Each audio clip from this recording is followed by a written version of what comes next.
اعوذ باللہ من الشیطان الرجیم بسم اللہ الرحمن الرحیم فی قلوبہم مرض فزادہم اللہ مرضا صدق اللہ مولانا العظیم وبلغنا رسولہ النبی الکریم۔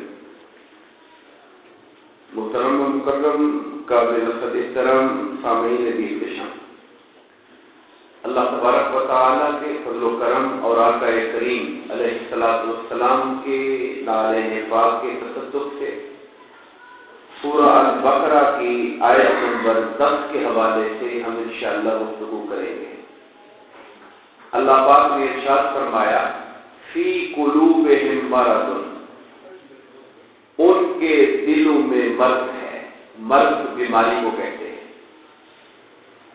اب ایک قرآن کے طالب علم کو جب وہ قرآن مجید پڑھتا ہے اور اس کا ترجمہ سیکھتا ہے، جب وہ یہ پڑھے گا فی قلوبہم مرض، ان کے دلوں میں بیماری ہے، تو اسے یہ تعین کرنا پڑے گا کہ یہاں پر ان کے سے مراد کون ہے، کس کا ذکر ہو رہا ہے۔ ظاہر ہے انہی کا ذکر ہو رہا ہے جن کا ہم نے پیچھے بیان پڑھا، وہی لوگ جن کے بارے میں خدا نے فرمایا تھا کہ لوگوں میں سے بعض ایسے ہیں جو یہ کہتے تو ہیں کہ ہم اللہ پر آخرت پر ایمان رکھتے ہیں، لیکن وہ مومن نہیں ہیں، وہ اللہ کو ایمان والوں کو دھوکہ دینا چاہتے ہیں۔ ان منافقوں کا ذکر ہو رہا ہے فی قلوبہم مرض، ان کے دلوں میں مرض ہے، بیماری ہے، روگ ہے۔ کون سی بیماری ہے؟ فی قلوبہم مرض، ان کے دلوں میں مرض ہے۔ کوئی ہارٹ پیشنٹ ہے وہ؟ نہیں، جسمانی بیماری کا ذکر نہیں ہو رہا۔ بیماری دو طرح کی ہے۔ ہم عام طور پر جن بیماریوں سے واقف ہیں وہ جسمانی بیماریاں ہیں، نزلہ، زکام، کھانسی۔ اس کے بعد ہم چلے جاتے ہیں، ہمارے باڈی آرگنز ہیں، ہمارا دل ہے، دماغ ہے، جگر ہے، معدہ ہے، گردے ہیں، فلاں فلاں فلاں۔ ان چیزوں کے ساتھ ہماری بیماریاں جسمانی طور پہ متعلق ہوتی ہیں، لیکن یہاں اللہ جس بیماری کا ذکر کر رہا ہے وہ جسمانی نہیں، وہ نفسانی ہے۔ وہ جسمانی نہیں، وہ روحانی ہے۔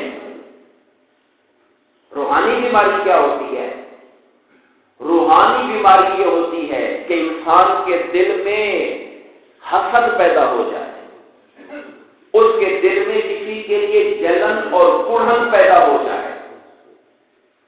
روحانی بیماری یہ ہے کہ آپ کے اندر تکبر پیدا ہو جائے، یہ روحانی بیماریاں ہیں۔ لالچ پیدا ہو جائے، یہ روحانی بیماری ہے۔ ہرس پیدا ہو جائے، یہ روحانی بیماری ہے۔ تو ان کے دلوں کے اندر روگ ہے، بیماری ہے۔ وہ بیماری کیا ہے؟ فزادہم اللہ مرضا، اور اللہ ان کی بیماری کو بڑھا دیتا ہے۔ میں بطور طالب علم قرآن مجید کے یہ بات آپ کو بتانا چاہوں گا، ہر اس شخص کو فائدہ دے گی جو قرآن مجید کو پڑھتا اور سمجھنے کی کوشش کرتا ہے۔ بہت سے مقامات پر اللہ تعالیٰ چیزوں کی اپنی طرف نسبت کرتا ہے، جیسے یہاں فرمایا اللہ ان کی بیماری کو بڑھا دیتا ہے، اور ذہن میں سوال وہی آ جاتے ہیں، یار اللہ ایسا کیوں کرتا ہے؟ ذہن میں سوال یہ آ جاتا ہے کہ اللہ ایسا کیوں کر دیتا ہے؟ یاد رکھیے، یہ جہاں قرآن میں اس طرح کی باتیں آتی ہیں اللہ تعالیٰ گمراہی کی نسبت کرتا ہے کہ اللہ نے گمراہ کر دیا، اللہ نے مہر لگا دی، اللہ نے بیماری بڑھا دی، اصل میں وہاں پر لا آف نیچر کا بیان ہوتا ہے، قانون فطرت کا بیان ہوتا ہے کہ اصول فطرت کا یہ ہے جو ایسے کرے گا تو ایسے ہوگا۔ چونکہ فطرت کا خالق اللہ ہے، رول اس نے بنائے ہیں، اللہ نے بنائے ہوئے ہیں، اس لیے وہ اپنی طرف نسبت کرتا ہے کہ اللہ نے ایسا کر دیا ہے۔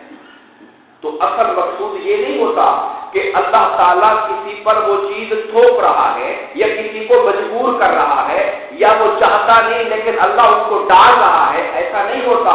اس کے جو اعمال ہوتے ہیں اس کا نتیجہ فطری طور پر وہ نکلنا ہوتا ہے، یہ لا آف نیچر ہوا کرتا ہے۔ مثال کے طور پر منافقوں کو حسد تھا، ان کے دلوں میں روگ تھا، بیماری تھی۔ کیا بیماری تھی ان کو؟ جب میرے آقا مدینہ تشریف لائے اس وقت قبیلہ اوس کا ایک بڑا تگڑا آدمی تھا جس کا نام عبداللہ بن ابی سلول تھا۔ پولیٹیکلی اس کی لیڈرشپ کا فیصلہ ہو چکا تھا، اس کے لیے تاج شاہی تیار کیا جا رہا تھا کہ یہ سرزمین یثرب کا بادشاہ ہوگا۔ اب اس عالم میں میرے آقا تشریف لائے اور پورے مدینے کی اکثریت اس کا ساتھ چھوڑ کر حضور کی نبوت پر ایمان لے آئی اور نبی پاک کو اپنا حکمران تسلیم کر لیا۔ اب جس سے تخت چھن گیا ہو اس کے دل میں جو جلن ہوگی اس کا اندازہ کر سکتے ہیں۔ یہودیوں کے معاملات سے مدینہ کے یہودی وہ داؤ پہ جا رہے تھے اور تو حضرت کو آپس میں لڑاتے تھے، اپنی حکومت کو مضبوط کرتے تھے، ڈیوائڈ اینڈ رول پہ چل رہے تھے۔ آقا تشریف لائے اور حضرت کو اکٹھا کر کے طاقت بنا دیا، یہودیوں کی سرداری کو خطرے میں ڈال دیا اور پھر ان کو وہاں سے جلا وطن کیا، مدینے سے نکالا ان کو۔ ان کی جلن بھی سمجھ میں آتی ہے، یہ ان کے دل میں روگ ہے، ان کے دل میں یہ مرض ہے، اور جو مسلمانوں کو کامیابی ملتی ہے ان کا مرض اور بڑھ جاتا ہے۔ خدا نہ کرے ہم میں سے کوئی کسی کی حسد کرتا ہو اس لیے کہ وہ اچھے نمبر اس نے امتحان میں لیے، اب جب اگلا امتحان آئے وہ اس میں بھی اچھے نمبر لے لے تو آپ کے دل میں حسد کا مرض بڑھے گا نا، کیونکہ حسد تو اسی لیے لگا ہوا تھا کہ وہ ترقی کر رہا ہے، جب اس نے اور ترقی کر لی حسد اور بڑھ گیا، بیماری اور بڑھ گئی۔ یہ وجہ ہے جو خدا فرماتا ہے ان کے دلوں میں روگ ہے۔ مسلمانوں کو وہ پھلتا پھولتا نہیں دیکھنا چاہتے، جب مسلمان ترقی کرتا ہے اسلام کو رونق ملتی ہے اور لوگ مسلمان ہوتے ہیں ان کا سینہ جلن سے پھٹ جاتا ہے اور ان کا مرض بڑھ جاتا ہے۔ اس کو خدا فرماتا ہے اللہ ان کے مرض کو بڑھا رہا ہے۔ یہ نیچرل جو رول ہیں انہیں اللہ تعالیٰ اپنی طرف مدد کرتا ہے۔ میں ان سوالات کو اس لیے ایڈریس کر دیتا ہوں اس لیے کہ کئی عام پڑھنے والا طالب علم جب پڑھے گا، نوجوان پڑھے گا، کوئی کالج یونیورسٹی کا اسٹوڈنٹ پڑھے گا تو اس طرح کے سوالات ذہن میں آ سکتے ہیں، یا بعض مفترضین اور بعض مستشرقین اس طرح کے سوال اٹھا کر لوگوں کے دلوں کے ایمان کو کمزور کرنے کی کوشش کرتے ہیں۔ وَلَهُمْ عَذَابٌ عَلِيمٌ، ان کے لیے دردناک عذاب ہے، ان منافقوں کے لیے دردناک عذاب ہے۔ یہاں پر ایک اور چیز آپ کے سامنے رکھوں گا، اللہ تعالیٰ جب عذاب کا ذکر کرتا ہے تو عام طور پر عذاب کی تین اس کے ساتھ صفتوں کا ذکر ہوا۔ ابھی چند آیتیں پہلے ہم نے پڑھا تھا کافروں کے بارے میں کہ وہ جو کافر ہو گئے برابر ہے ایمان، وہ برابر ہے آپ انہیں ڈرائیں یا نہ ڈرائیں، وہ ایمان نہیں لائیں گے، ان کے دل پر مہر ہے، اور آگے کہا تھا وَلَهُمْ عَذَابٌ عَظِيمٌ، ان کے لیے بہت بڑا عذاب ہے، عظیم عذاب ہے۔ منافقوں کے لیے کہا دردناک عذاب ہے، فرق ہے نا لفظ کے اندر، وہاں اللہ نے عذاب العظیم کہا، یہاں اللہ عذاب العلیم کہتا ہے۔ فرق کیوں ڈال دیا خدا نے؟ اس لیے کہ کافر جیسا بھی ہے مگر کافر دھوکے باز تو نہیں ہے نا، اس نے صاف کہہ دیا میں نہیں مانتا، وہ کافر ضرور ہے جھوٹا نہیں ہے، وہ کافر ضرور ہے فریبی نہیں ہے۔ اس لیے منافق کو جرم زیادہ ہے، کیوں؟ کیونکہ وہ اندر میں کفر بھی چھپاتا ہے، اوپر سے جھوٹ بھی بولتا ہے، دھوکہ بھی دیتا ہے، اور آپ کے لیے آستین کا سانپ بھی بنا ہوا ہے، اس لیے اس کے عذاب کی شدت زیادہ ہوگی۔ اگر کوانٹٹی زیادہ ہو، اس کے بعد لوگوں نے یہ کہا اگر کوانٹٹی زیادہ ہو تو عظیم ہوتا ہے، اگر کوالٹی زیادہ ہو، شدت زیادہ ہو تو علیم ہوتا ہے۔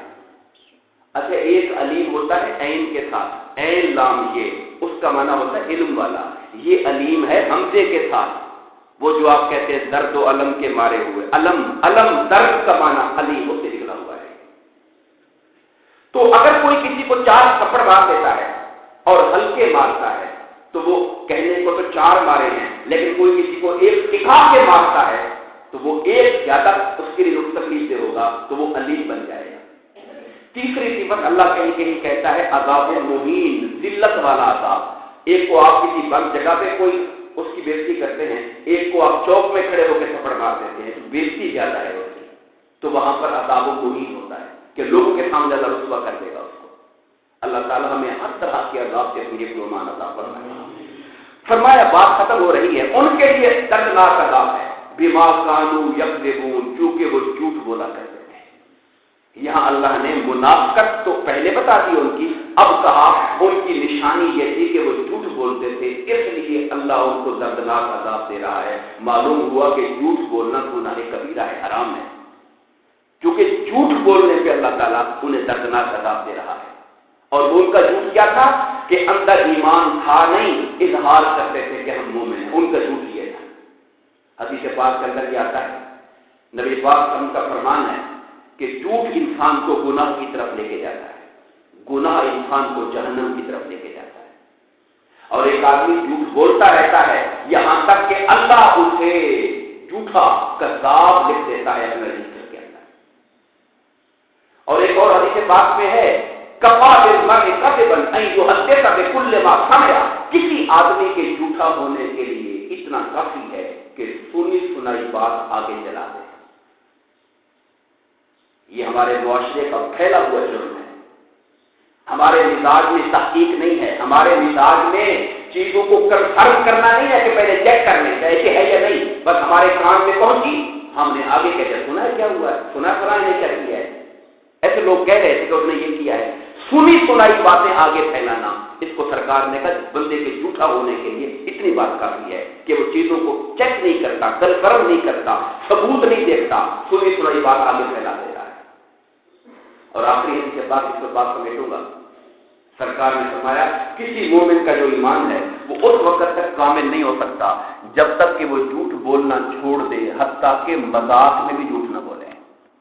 بات وغیرہ میں مذاق کر رہا تھا آپ کے ساتھ، تو فرمایا ایمان کا کمال نہیں ہو سکتا جب تک کہ انسان حالت مذاق کے اندر بھی جھوٹ بولنا ترک نہ کر دے۔ دعا فرمائیے اللہ تبارک و تعالی منافقوں کی ہر طرح کی علامتوں سے، اور آج ہم نے جو بیان کیا جھوٹ کے حوالے سے، ہم سب کو اپنی حفظ و امان عطا فرمائے، اس سے بچنے کی توفیق عطا فرمائے۔ آمین۔ وما علینا الا البلاغ۔